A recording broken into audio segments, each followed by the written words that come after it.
chers internautes, merci beaucoup. Nabino Sobozui, Nzela Kolandangai, www.visionplustélévision.com. Les lots au deuxième jour, il y a Journée Ville Morte lancée par Rassemblement de forces politiques et sociales acquises de changement. Mais est-ce que Ville Morte Yango est simito et simité?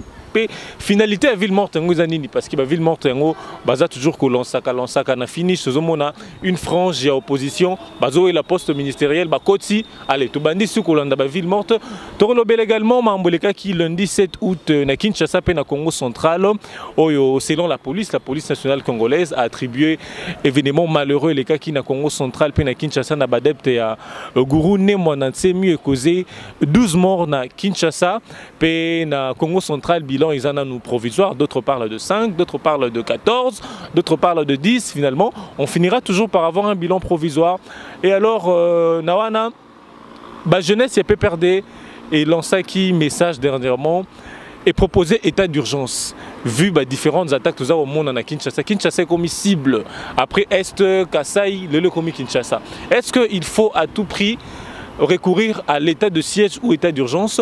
Les lots Orlobelangona, Mboka, Guilhem Piano, Azali, secrétaire général, il y a Société civile républicaine, Société civile Boébi, et ils sont toujours censés causer l'approche de la population. Mboka Guilhem Piana, bonjour et bienvenue. Bonjour, merci Mingi pour Nabino. Alors on a annoncé les lots Ozali la deuxième journée Ville Morte lancée par Rassemblement de forces politiques et sociales acquises au changement.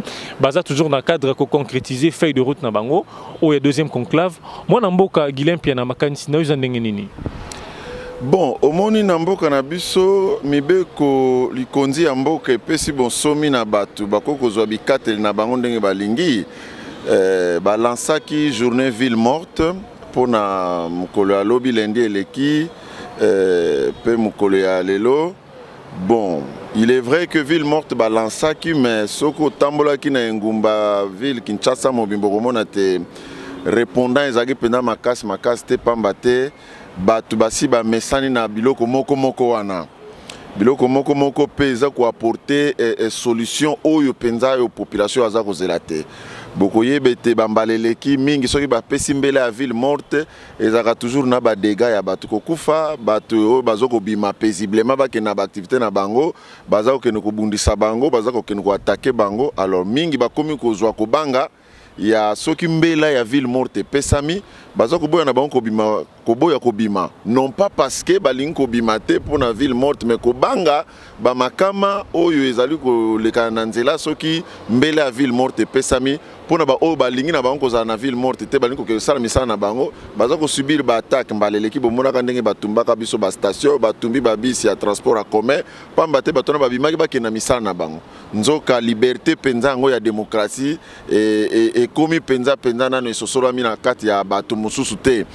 Bon, les lopé, tout le monde batu bazoko tambola na bango batu babimi parce que babimi pour nanzala, ils a pour noter que parce que babimi pour nanzala parce qu'on s'est dit rester 72 heures nandaku lundi, mardi, lelo mercredi, babimi pour nanzala, ils a été parce que babimi na volonté na bango, babimi pour nanzala koluka. Exactement.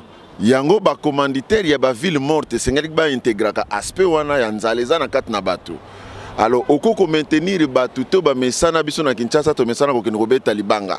Kokenoko luka kokenoko pesa coup de main à gauche à droite pour que na pourquoi soko zui moins loko okena ngolé sa moi sina bana pe bandeko mais ko maintenir bango 2 jours durant ba bimite ba sel activité te bazana misala te bo futi bango te bo laki bango loko te ba va na nzala pendant 48 heures c'est pas du tout fameux yango moni ke bato on a eu Ville Morte simbité yango tozo ko mona bozana ngana banda toza en plein centre ville bato bazako circuler bato bazana misala na bango ba chayer bazo sala biloko na bango mais de Congolais piano ndiro za contre mbongwana ya mboka.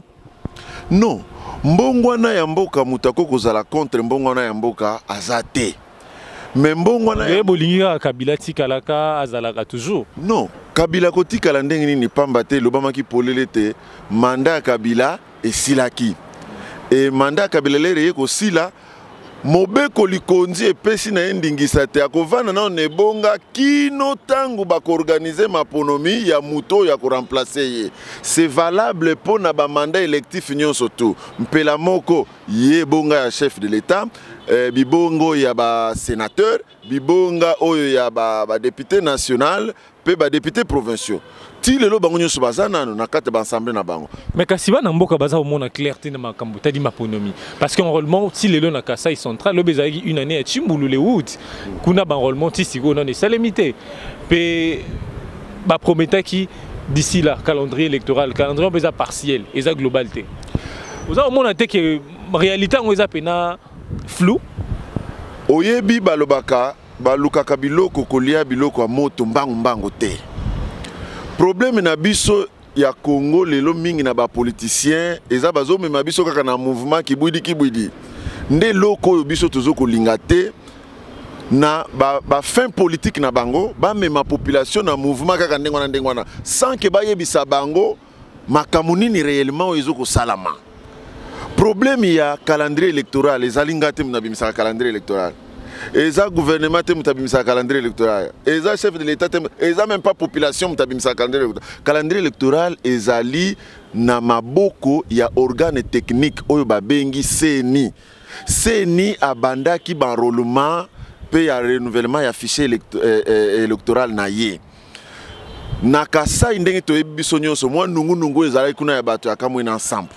Insécurité zalaki oyokaki bato bakufa kuna yango bakoye ko déployer ba kit kuna te na kotinda bato sinon tokozwa makama esala ndenge nanu gouvernement a rassurer sécurité kuna na ngambo ya Kasai yango na basotaki Kasai bake ko sala enrôlement epa mususu si malere bayoki sango te gouvernement azoko pesa assurance ka comme kokotisa kimia maleme kuna na Kasai yango moni mwana mboka président ya CENI pe lisanga na mobimba ba simbi nzela babandi kokene kotala ndenge nini kozongisa ba ya enrôlement pour bato ya Kasai pe bazala enrôler. Mais kasito qui n'est pas ipete zonga CENI a prometaki biso na dialogue ya 5 ans. Na ba partie prenante ba yokanaki que organisation de l'élection ezali na décembre 2017. A trompé biso? Bon, ngai na kokoloba te que CENI a trompé. Pamba te biso ba ya société civile républicaine ya Congo tozalaka ba signateur te na dialogue wana ya 31 décembre.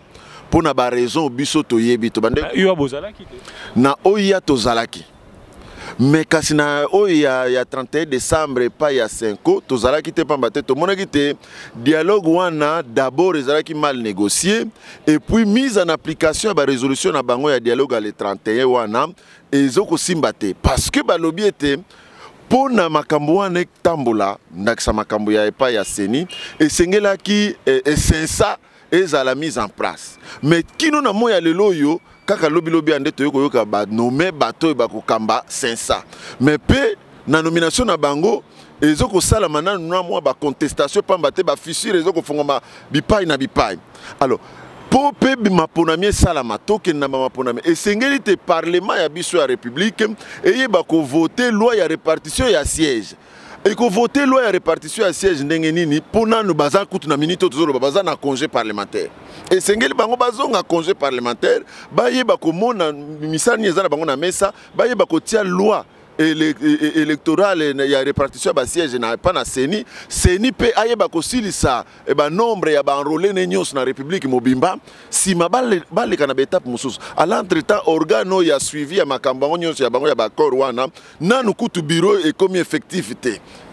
Mais na kolandisa ma démarche au lobby loi électorale il faut mise en place ya CNC faut ba sala soki nini lobby wana au monte que tozongi na accord il y a Union africaine où il y a une élection en avril 2018.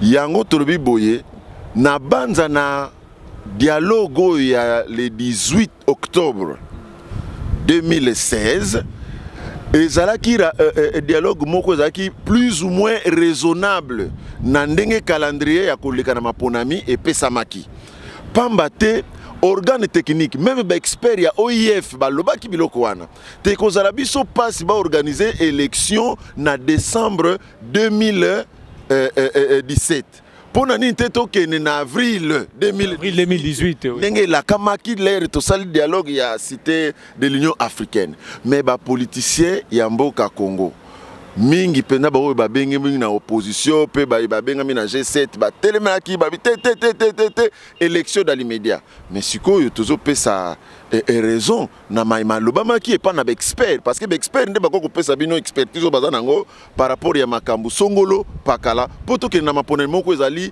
apaiser démocratiquement to le kanango. Mais de l'autre côté ba opposition bah eu opposition un rassemblement limité baza au fond da Corneille Nangaza au travail de mèche na majorité présidentielle pour na ko retarder ba élection.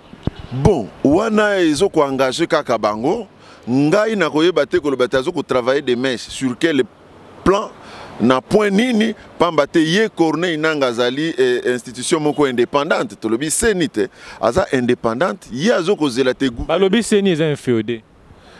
Non mais CENI que allez inféodé comment pas ba représentant bureau ya CENI za constitué na ba représentant nyon surtout ya ba mangomba wana nyon surtout les inféodé comment parce que baza oliambongo Kabila baza c'est que bango pe baza c'est que na opposition na majorité opposition za na ngote na mboka Congo soki bango nyon bazo oliambongo Kabila bongo ye Kabila za na mbongo bonio batnyo ba ya kolia et longwe mbongo wa république comme ya Kabila.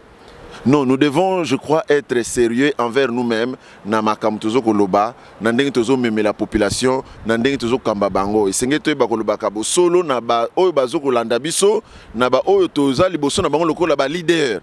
Toye bisaka bango likambo ezali A.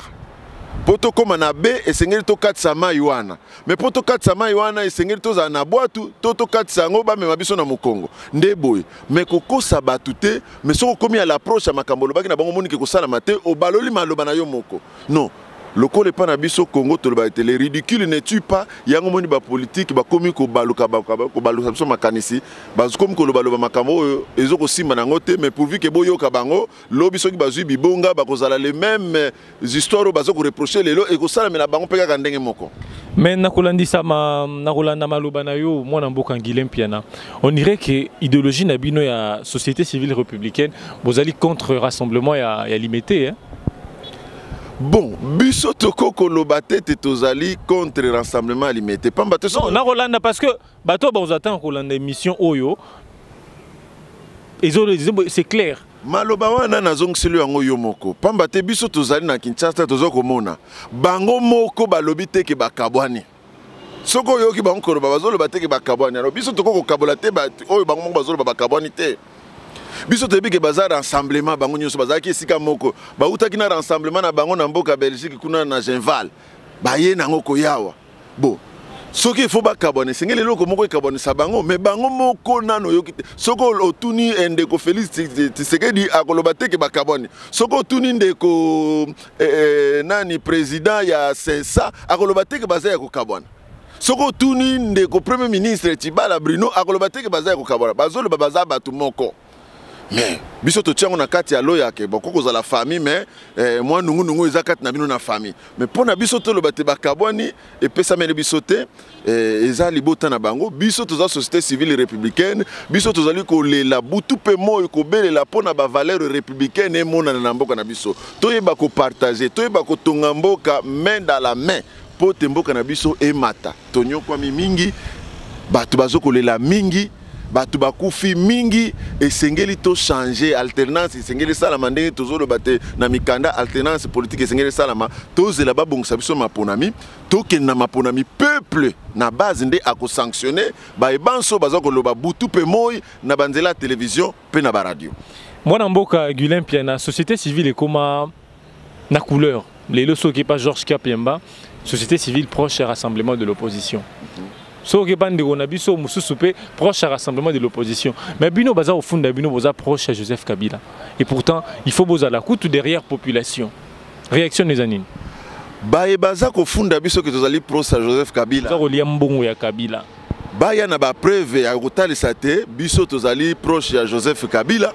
Mais Biso tu as dit que Joseph Kabila est président. Mais tant on va au schéma 1+4. Non, schéma 1+4 ce qui te saigne yango na banda te mon côté na kati ya Congo akoko tombola mosapi kolobete 1+4 l'air tozala ki biteni to kabwani na mboka Congo 1+4 et sauva ki biso te na likambo. Comme l'histoire a tendance à se répéter, yango to bité na nungu ne to salibwe. Toke na concertation populaire et simbité. toke na dialogue ya liboso esimbité ya cité faire esimbité to baké na dialogue ya 5 ans inclusivité ezomona na kaka te nde na ko réfléchir parce que sengeli toyeba ko prévenir ka ba événement ya kao oyo ezokoya na mboka nde tovandaki na conclave ya biso na kati ya société civile na ba expert na biso tolobi non pona kokebisa mbebo ezokoya parce que mbebo lero ezokoya ba politicien tene mutu bazokufa eza biso kaka na population de tozokokufa eza biso na basi na bana nde tozokokufa est-ce que tokoko proposer te na ba dirigeant schéma tel pona koyokisa bato nyonso tu kimia et to continuer sur cette élan là parce que na mboka na biso lelo tozokamba na mbeko nini. Mais problème ezali population na opposition bani komona Kabila na bokonzi te. Après décembre 2016, qui mandat na ici, il y a sali déjà des mandats na il faut longwa. Mais bino vous avez proposé 1+4 p négociation sous l'égide de l'autorité coutumière. Population. Vous avez vous avez qui n'a l'encontre à population. Toké à l'encontre à population te. Population totangisa bango constitution na mobimba nango. Pamba tele biso to proposer que dialogue to ko sala o tozo ko proposer et kambama na ba chef coutumier okomona bango bakomi bango na mibeko likonzi ya mboka. Tingami l'article 70 que le président de la République reste en place jusqu'à l'installation du nouveau président élu. To tingami nango te pambate ezali bongo nde komami. Tozo landa oyo komami. Batu ba landa ka Bible balobaka te ce qui est écrit est écrit. To landa nanu kaso ba komite. Pona nini tozoboya kolanda oyo bakomi parce que yebisanga ba obazoloba ke na décembre 2016 Kabila komona na te akokende na mécanisme nini akokende na mécanisme nini senge to yebisa bato ke no akokende na mécanisme songolo pakala à part élection mécanisme mususu ezate senge to kendende to sangisa maboko makanisi ba force na biso po to kende élection nde peuple akoyeba ko sanctionner ke Kabila yo lisusu te yo pe kuna yo lisusu te to poneli biso to mi poneli biso moko batu ya sika. Moi Namboka Guilin Piana na début émission annonça qui Makambo eleka qui le 7 août na Kinshasa où la police nationale congolaise a attribué qui na badepto ya ne Mwanansemi. Ils ont toujours causé ba mort tout le monde qui dernièrement l'IOA administratrice il y a marché central ils arrivent pas parce que quand la population déjà périr toujours réaction na yo na mambi makoleka na mboka ezali nini ezali mawa ezali pe pasi pambate komona batu kokufa babimi na tongo baye na misala na bango pe liwe eza tete ya likama batutie na mutuka to pe liwe eza tete ya belaki azaki na l'hôpitalo to longi te na baminganga la kufi me ya batu bavandi boye bamoni batu bakoteli bango babeti masasi bakati bango mbeli bazokisi eza mawa kasi bon lokola police nationale congolaise yende azali na ba prérogative ya ko sécuriser batu pe biloko na bango yenda azali na ba prérogative ya ko sala banquette ya ko luka banani baza ba responsable ya babiloko ezoko sala ma ya insécurité kat na mboka tozoko zela na ba rapport ya ko pesa na bakonzi ya banquette ya zoko sala on va s'en tenir à cela peut-être pe ko senga na bango ba redoubler ba renforcer sécurité ba oyo baza ba hôtel ya babiloko wana bakanga bango batia bango na boloko basambisa bango pamba te kopesa liwa na bomo ya mutu ezali mabe makasi constitution ya mboka epekisi likambo wana. Mais pomme de discours de Mahambo une chose arabe élection baza ko revendiquer autre chose te kaka élection yango komona ke boko pesa biso mbala mususu raison ya kolobate l'air toke na accord ya le 18 octobre baloba ete bazui inclusivité te basango bake koluka ba démarche pour bazwa inclusivité ba yeko sala accord ya le 31 to bimi pe na accord na bango ya le 31 wana bazui kaka inclusivité te yango moni batu ba poche ya ba fissure ezana yango biso zoko proposer eza proposition eza mabete proposition so be examiner kango de fond en comble soke sengel to sala soke sengel to sala te bo proposer makamsusu po tozwa batu nyonso tu tozana bomoko musalo e tozo sala ekende liboso batu nyonso bazala satisfait na ndenge tokokamba na feuille de route ya maponami. C'est ça.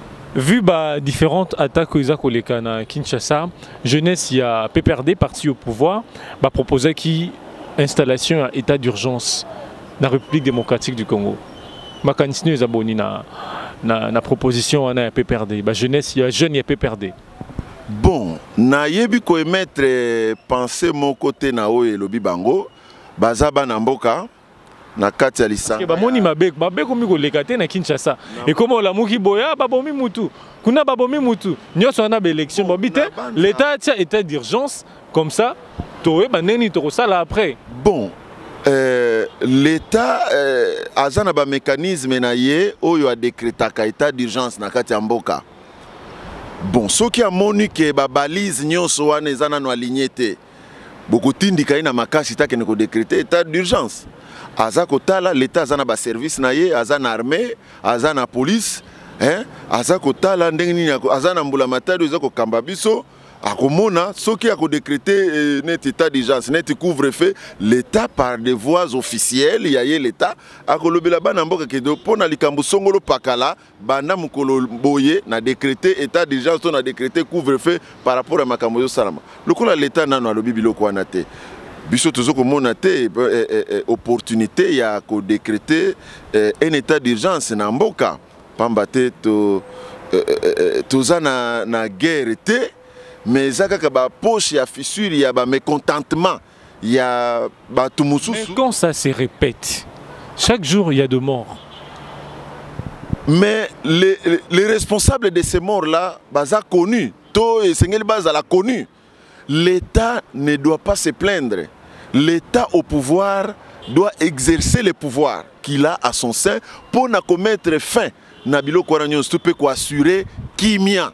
Paix sécurité na ba population na yo batikali bozobanga état d'urgence non ngana ko banga état d'urgence ndenge nini ngana zali mutu kati ya ba yo opposition ba ko ba état d'urgence et ko poussa lisusu maponomi le roi tozan bosenga nango na décembre to rozango te ko poussa songo mosika parce qu'il constitue le état d'urgence 30 jours ba ko ba sous 15 jours lisusu.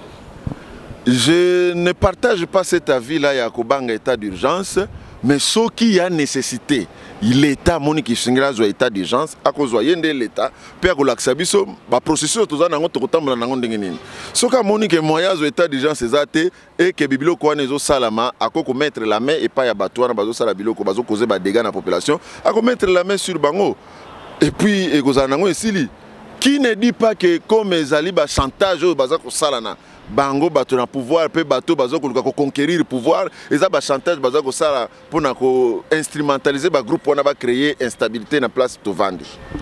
Alors, Ezala Kiwana Mwanamboka, Guilain Piana, Zali, secrétaire général, il y a Société civile républicaine. Ensemble, Tolobeli Mambobele, Tolobeli Ville Morte, état de lieu à Ville Morte, Tolobeli P.